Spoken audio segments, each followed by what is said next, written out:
The Karen from the neighborhood association cut my lock to steal my Jeep. She didn't know it was parked for a police task force. At exactly 3:17 a.m., I woke up to a blaring alarm, the sound of screeching tires, and the blinding flash of blue and red lights bouncing off my bedroom walls.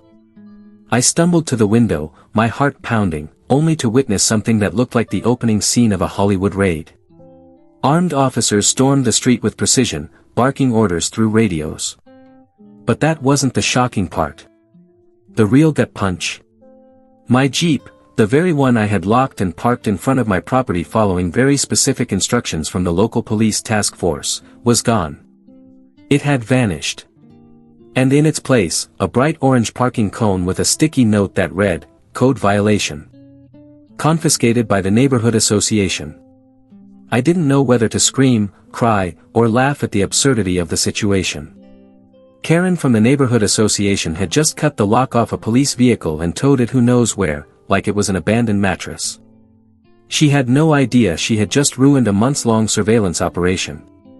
And now, with federal agents standing outside asking me where the Jeep was, I realized something horrifying. I had to explain to the government that my Jeep had been stolen by a neighborhood association president. Moving to Willow Creek Estates was supposed to be a fresh start. After years of serving overseas and bouncing between cities, I was ready to put down roots. I wanted peace and quiet, a backyard for my dog, and a garage big enough to rebuild motorcycles. And for the first few weeks, it was perfect. Neighbors waved, kids played in the cul-de-sac, and everything smelled like barbecue and fresh mulch. But peace, I would learn, has a mortal enemy, Linda Farthington, the president of the neighborhood association, known among the locals as the Supreme Karen. She wasn't just obsessed with rules, she was the rules. If your lawn was half an inch too high, she'd leave a fine on your door. If your Halloween lights stayed on after October 31st, you'd get a written warning. And if you drove a rugged black Jeep with military-grade tinting and reinforced bumpers like mine, apparently you were committing a war crime. The first time Karen saw my Jeep, she pressed her lips together so tightly they practically disappeared. "That doesn't belong in this neighborhood," she said, looking at it like it had insulted her mother. "Looks like it escaped from a demolition derby." I tried to be polite, explaining that the Jeep was part of my consulting work with the local police. She scoffed and said, "Nice story, soldier boy. Next time, try a Honda like a normal person." From that moment, she became obsessed. Every week, I received passive-aggressive letters about unauthorized vehicle modifications, excessive tactical aesthetics, and my personal favorite, parking intimidation. Who knew a parked Jeep could commit psychological warfare? What Karen didn't know, because she was too busy memorizing the neighborhood association bylaws to pay attention to reality, was that the Jeep had recently been outfitted with undercover surveillance equipment. A task force had approached me, asking to use my vehicle parked as a fixed surveillance node for an undercover operation targeting a drug ring that had infiltrated our supposedly peaceful community. My Jeep was equipped with remote cameras, GPS trackers, and a digital recording unit. It was essentially a spy truck, and because of its intimidating look, it blended in without drawing the suspect's attention. The irony? Karen's disdain for it was the exact reason it had been chosen. Of course, I didn't broadcast this to the neighborhood. The fewer people who knew, the better. I followed the task force's instructions to keep it parked in front of the house, slightly rotate its angle every few days, and for the love of God, not move it without notifying them first. I even added a high-security lock on the front wheel, both to prevent theft and to make it very obvious that this was not an abandoned vehicle rusting away. That didn't stop Karen. Apparently, the sight of the lock sent her into a power spiral. She reported the Jeep 5 separate times, each time escalating her complaints to the status of abandoned vehicle. It didn't matter how many times I told her it wasn't abandoned. It didn't matter that it was legally parked on my own property. She insisted that she had the right to deal with neighborhood hazards, and one afternoon, after I went out to run errands, she acted. Karen brought in a private towing service, one that clearly didn't ask many questions. But before they arrived, she marched up to the Jeep, bolt cutters in hand, and snapped the lock like she was breaking into Fort Knox. My neighbor Rick, who lived 2 doors down and practically lived on his porch with his doorbell camera recording 24/7, recorded everything. In the footage, she smiled directly at the camera after cutting the lock and said, "One less eyesore to worry about." By the time I got home, the Jeep was gone. At first, I thought it had been stolen, until I saw the cone and the note. I knocked on Karen's door, but she refused to answer. Instead, she sent a formal email stating that the neighborhood association has relocated the non-compliant vehicle to prevent visual contamination and ensure community standards. It was so ridiculous I laughed, until I remembered what was inside the Jeep. I called the police task force immediately. They didn't laugh. In fact, they were at my door in 30 minutes, asking me to explain everything. By the time I showed them the footage, the color had drained from Officer Melendez's face. "She cut the lock?" he asked, his voice tight, and towed the Jeep without authorization. I nodded, now sweating bullets. "We're talking about tampering with federal surveillance equipment. That's obstruction at the very least." That's when the mood shifted from annoyed to nuclear. The officers issued an emergency recovery order. But the problem was, we had no idea where Karen had hidden the Jeep. It wasn't in any of the local tow lots they checked. This meant she had taken it somewhere private, off the record, and probably illegal. And all the while, the undercover operation the Jeep had been monitoring had to be cancelled. The suspects were spooked. A months-long operation dismantled by a meddling neighborhood association busybody with a vendetta against off-road vehicles. And that's how I found myself standing on my porch at 3:17 a.m., watching a task force deploy without their surveillance vehicle, angry officers, suspects on the run, and Karen nowhere to be found. One thing was clear, she had no idea what she had done. But when the full weight of the law finally caught up to her, she was going to wish all she had done was complain about my lawn. The next morning began with a text from Officer Melendez that simply said, "We found the Jeep. You're going to want to see this." My stomach flipped. I barely had time to throw on a hoodie before he pulled up in an unmarked black SUV. He gestured for me to get in and didn't say a word during the entire drive. I could tell by his clenched jaw that whatever we were about to walk into wasn't just bad, it was absurd. We drove 10 minutes along winding roads until we arrived at a large, rusted gate behind a maintenance shed of the neighborhood association I had never noticed before. Melendez got out, walked up to the keypad, and motioned for me to look at the open padlock hanging on the gate, like an afterthought, forgotten. Inside the lot was a fenced-off area overgrown with weeds, half filled with cones, tarps, and 3 other cars, each with peeled-off parking stickers and tickets fluttering on their windshields. And there was my Jeep, scratched, dirty, and sitting crooked like it had been unceremoniously dumped. The driver's side mirror was cracked, and the small black box that housed the encrypted surveillance unit was completely open, gutted. I stood there in stunned silence while Melendez cursed under his breath and began taking photos. "This isn't a tow lot," he muttered, kicking a cone aside. "This is a private cemetery run by the neighborhood association. This woman is running her own impound operation out of a damn utility shed." I walked around the Jeep slowly, taking in the damage. There were scratch marks on the wheel wells, mud caked into the suspension, and someone had clearly tried to pry open the glove compartment with a screwdriver. It was like watching someone desecrate a gravestone. Melendez made a call requesting backup and a federal evidence team to secure the vehicle. Then, as if summoned by our collective fury, Karen herself appeared, click, click, her heels crunching over the gravel as if she were arriving at a garden party. "Oh good, you found it," she said cheerfully, as if this were all part of some organized lost and found event. "I was about to notify you, but I assumed you knew that the neighborhood association was within its rights to." Melendez didn't let her finish. "Ma'am, step away from the vehicle." Karen blinked, confused by the sudden change in tone. "Excuse me. I am the president of the neighborhood association. I have full authority to remove any unauthorized or unregistered vehicle." "You removed federal surveillance property from an active operation," Melendez snapped. "Do you understand how serious that is?" Karen's face twisted into a mix of smugness and disbelief. "You can't be serious. That thing was a visual nuisance. I thought it was abandoned. It had a giant lock on it and was parked in the same spot for weeks. Honestly, I did everyone a favor. I couldn't believe what I was hearing. She sounded like she expected gratitude. Melendez signaled one of the officers who had arrived to escort her away, while the rest of the team examined the jeep. She didn't leave quietly. She kept talking loudly about how she had saved the neighborhood from a visual blight and done what no one else had the guts to do. Every word only buried her deeper. As they took her away for questioning, Melendez turned to me and asked if I had any security recordings of when the vehicle was towed. I pulled out my phone and showed him the doorbell camera video my neighbor Rick had given me. It showed Karen, in broad daylight, walking up with a pair of bolt cutters and cutting the wheel lock like it was a zip tie.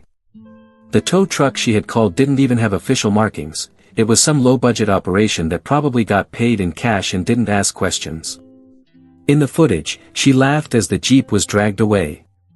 That laugh was going to haunt her. By the end of the day, the task force had everything they needed: video evidence, eyewitness timelines, and now an entire illegal tow yard run under the guise of neighborhood association enforcement. But just when I thought the day couldn't get more surreal, Rick showed up with a lawn chair and a cooler, looking way too cheerful for someone observing a crime scene. "So," he said, popping open a soda, "are you going to tell her she messed with the feds, or should I put it on Facebook first?" Apparently, Rick had been documenting everything: Karen's letters, her bizarre rants at neighborhood association meetings, even the way she had bragged in the community's Facebook group about cleaning up the streets one rusty heap at a time. He had a full archive of screenshots and doorbell clips cataloging her behavior and offered them like he was donating to a museum. "I always knew she'd implode," he said, grinning. "I just didn't think it'd be by stealing a government jeep." The best part? The neighborhood association had no idea any of this had happened. Karen had acted entirely on her own authority. She never called a board vote, never filed the paperwork, never issued a formal vehicle removal notice. It was all a rogue action driven by personal spite and a ridiculous need for control. When word started to spread among the other residents, the reactions ranged from disbelief to barely contained celebration. One woman even brought out a tray of cupcakes with blue and red frosting shaped like little tow trucks. That night, I got a call from Detective Sasha Lin, who led the task force. She was calm, but there was a razor's edge in her voice. "We're evaluating the charges," she said. "Tampering with federal property, interference with a surveillance operation, possibly obstruction of justice." Her authority in the neighborhood association doesn't protect her from any of that. I asked what would happen next. "Well," she said, "once we finish processing the damage and reviewing all the footage, we're going to pass this to the district attorney. In the meantime, you might want to brace for the fallout. People like her don't go down quietly." She was right. The next day, a notice was posted on every door in the neighborhood. Karen had called an emergency neighborhood association meeting, not to apologize, not to explain, but to justify herself. According to the notice, she planned to clarify her actions in light of recent misunderstandings. Regarding community safety and federal overreach, the audacity was unreal. She was preparing to present this as if she were the victim and hadn't even seen the rest of the evidence yet. I knew then that things were only going to get more complicated.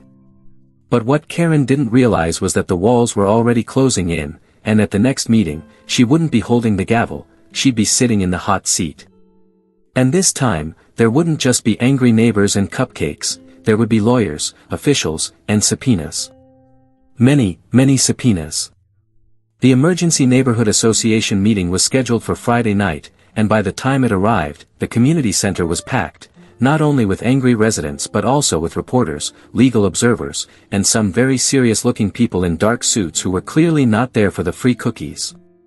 The room buzzed with tension as everyone waited to hear what Linda Farthington, the once untouchable queen of suburban pettiness, had to say for herself. She arrived 15 minutes late, wearing a bright red blazer like she was hosting a game show instead of standing on the edge of a legal cliff. Clipboard in hand, and a small, smug smile on her face, she walked to the front of the room, nodded at the board members seated stiffly behind the long table, and tapped the microphone twice, as if warming up for a TED Talk. "Thank you all for coming on such short notice," she began, her voice as sweet as syrup. "I want to address the recent incident regarding the removal of an illegally parked, unregistered vehicle from our street. There has been a great deal of confusion, misinformation, and frankly, hysteria surrounding this event." Someone near the back snorted. "I was pretty sure it was Rick." Karen continued, unbothered. "As president of your neighborhood association, I take the safety and aesthetic standards of our community very seriously. When I saw an unsightly, clearly abandoned Jeep parked for days, chained and immobile, I followed proper procedure to have it removed. I had no knowledge of any undercover operation, nor was I informed that the vehicle belonged to any government agency. Frankly, I believe I was misled. That's when I stood up." "Misled?" I said loudly. "You cut the lock off a federal vehicle, towed it without authorization, and bragged about it on Facebook." There was a wave of murmurs. Karen shot me a glare, but I didn't sit down. I walked to the front of the room, pulled out a small USB drive, and handed it to the community center's AV technician, who was already standing by the projector like he'd been waiting for this moment all week. The screen came to life. First came the doorbell camera footage, Karen cutting the lock, gesturing to the tow truck, laughing as she drove away. Then came the Facebook screenshots one by one, her posts about taking action, her mocking comments about military cosplay, and the one where she proudly declared, "Sometimes you have to break the rules to keep the streets clean." The room fell silent.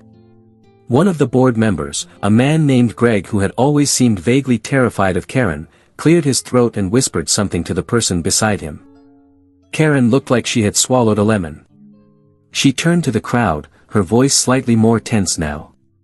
"All right, perhaps I was misinformed about the ownership of the vehicle.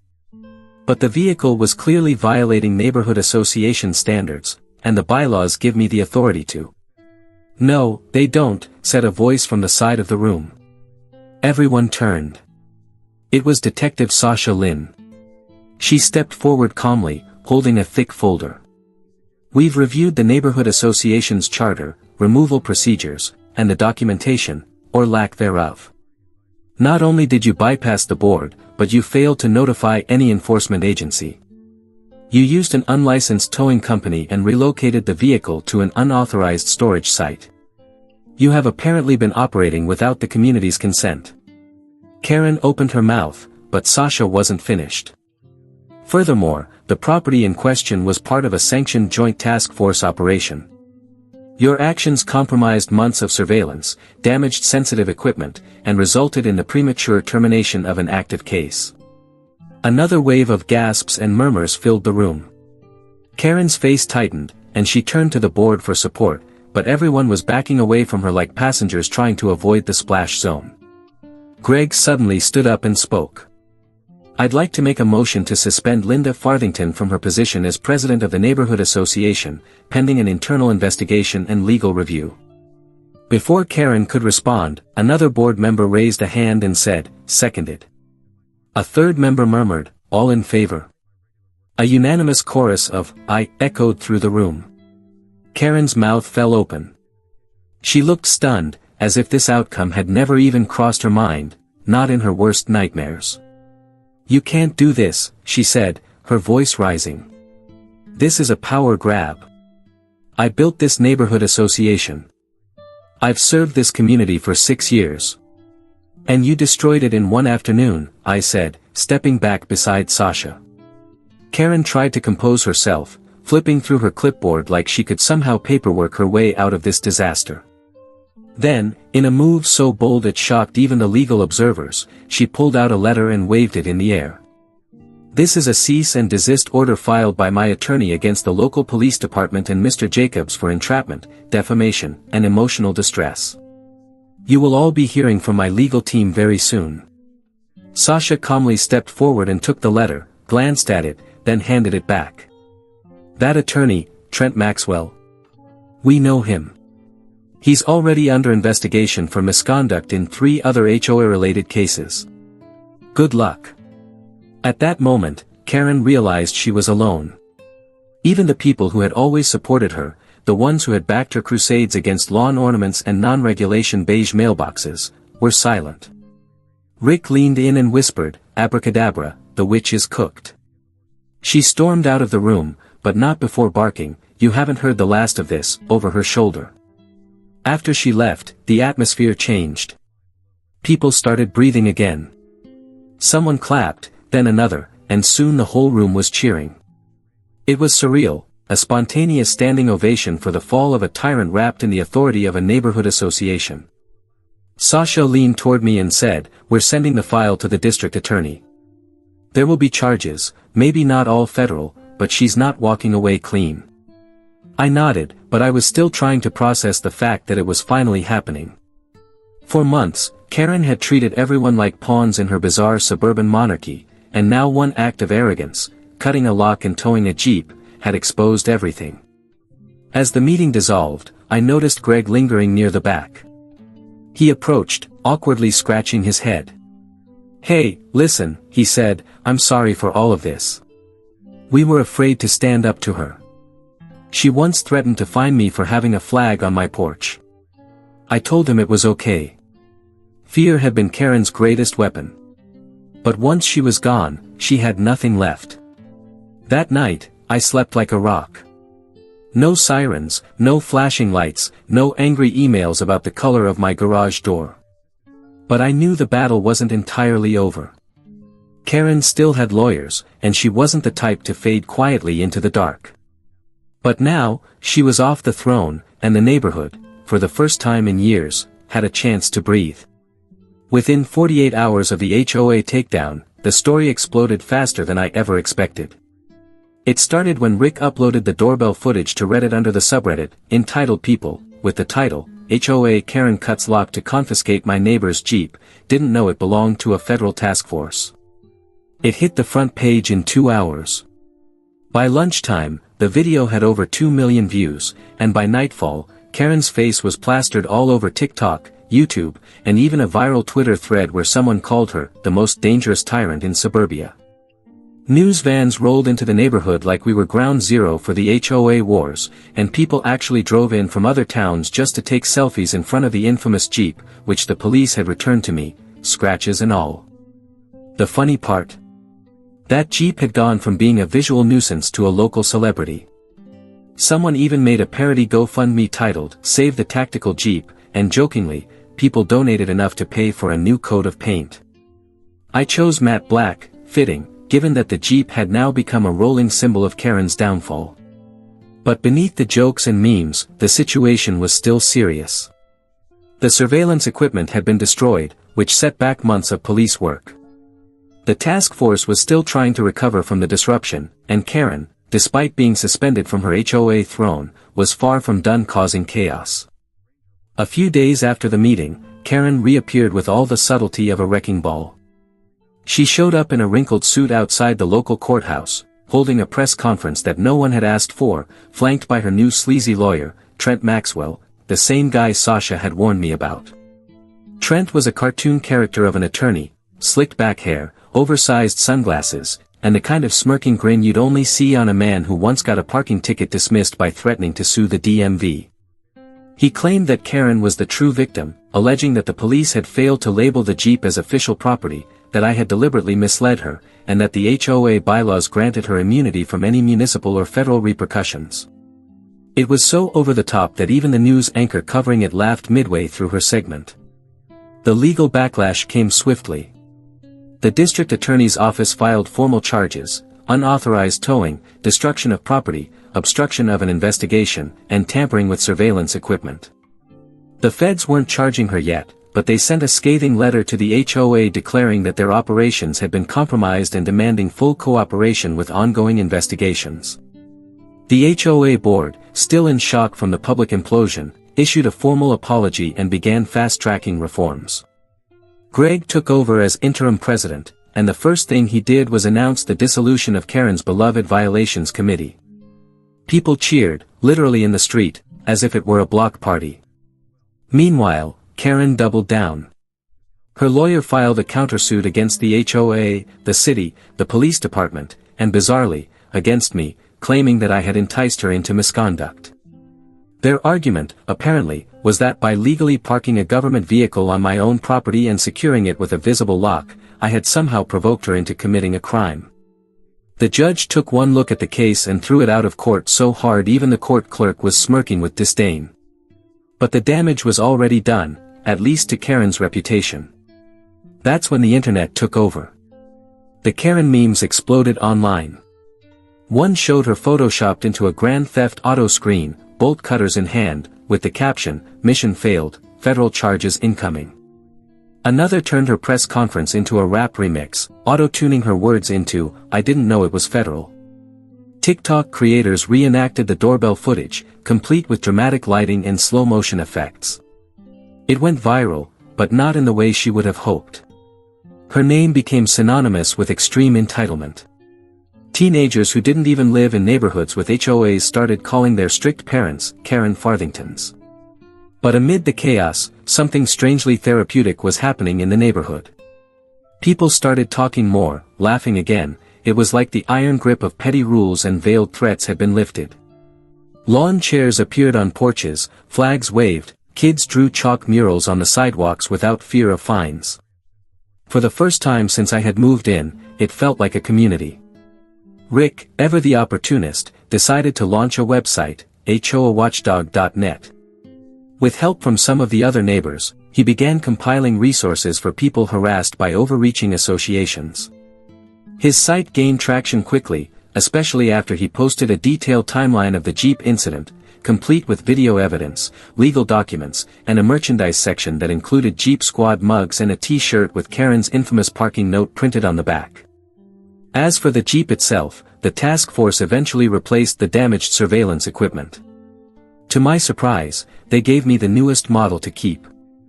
Officer Melendez told me it was a token of appreciation, although it didn't completely erase the pain of the operation falling apart. Still, when they handed over the upgraded vehicle, complete with reinforced panels, advanced tinting technology, and new internal systems, I couldn't help but laugh. Karen hated the old one. Wait until she saw this beast. But the final twist didn't come until a week later, when the HOA's insurance provider conducted an internal audit. It turned out that Karen had been submitting expense reports without approval for years. She had used HOA funds to pay for towing fees, private contractors, even the ink for her personal printer, thousands of dollars misused, all buried under vague line items labeled as administrative recovery. The results of the audit were sent to the authorities, and another investigation was opened, this time for embezzlement. I was sitting on my porch when Greg approached and handed me a copy of the report. He looked tired but relieved. "She's done," he said. "The state's coming next week, and they might dissolve the entire HOA unless we restructure everything from scratch." I asked him what he thought the neighborhood would do if the HOA disappeared forever. He shrugged. "Maybe we'll just go back to being neighbors." As simple as it sounded, it hit hard, because that's all it had ever been about. One woman's obsession with control had turned into a system that let her spin out of control. And one stupid, bold move, cutting a lock on the wrong Jeep, had unraveled everything. Later that night, I parked the new Jeep in the driveway. Rick had helped me paint a small custom tag under the rear bumper. It read, "Visual Nuisance Number 1. I parked it right where the old one used to be, front and center, full tactical view. A couple of kids rode by on bikes and gave me a thumbs up. I waved back. Karen hadn't been seen since her last press fiasco. Her lawyer stopped returning calls. Her house went dark, and the rumor was that she was trying to sell, though no one wanted to buy the house of the woman who went to war with a Jeep, and lost to the internet. Justice had come, not just with subpoenas, but with memes, neighborly support, and one seriously stubborn vehicle. The final curtain fell on a warm Saturday morning, the kind of day where everything feels just a little too quiet before something big happens. I was sipping coffee on the porch, scrolling through the latest Karen memes, when I saw the convoy. 3 black SUVs, a sedan, and a couple of uniformed deputies pulling up like they were arriving on a movie set. They moved with silent authority, knocking once on Karen's door, then waiting exactly 30 seconds before stepping back and announcing their presence. She didn't respond. She probably knew what was coming. The deputies didn't waste time. A locksmith was already on standby, and within minutes, the door was open. Some neighbors peeked through their blinds, while others just came outside with popcorn in hand. It was happening. The arrest warrant had been signed, and Karen Farthington was officially being taken into custody. She didn't scream. She didn't fight. When she finally appeared at the door, her hair was disheveled, and her red blazer was wrinkled, like she had been sleeping in it for days. She clutched a manila folder, as if she could still somehow prove her innocence. But all that remained was the slow, shameful walk to the waiting vehicle. Her hands were cuffed in front, and the look on her face was no longer rage, it was disbelief, like she still thought this was all just a misunderstanding, a little mistake that somehow had turned into national humiliation and multiple felony charges. But it wasn't a mistake. It was 100 little choices, stacked one on top of the other, each one a bit more entitled than the last, until eventually, she crossed a line she couldn't uncross. When the deputies drove off, cheers erupted across the block. No one had organized it, but it happened anyway, loud, spontaneous, and strangely cathartic. Rick even lit off a couple of leftover fireworks from the 4th of July. Sasha Lin showed up later that afternoon to brief some residents and stopped by my porch to let me know the final charge sheet: obstruction, tampering with government property, operating an unlicensed towing operation, misusing community funds, and suspected embezzlement. It read more like a movie plot than a case summary. But the legal side was only part of it. The HOA itself had effectively collapsed. Half the board had resigned, and the other half had voted to dissolve the organization completely, rather than face a class action lawsuit from the residents. Without formal structure, the bylaws that Karen once wielded like sacred scripture were now nothing more than shredded paper in a forgotten binder.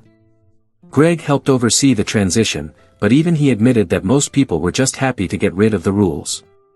The violations stopped. The passive-aggressive notes disappeared. People planted whatever flowers they wanted, painted their mailboxes in bright colors, and no one cared.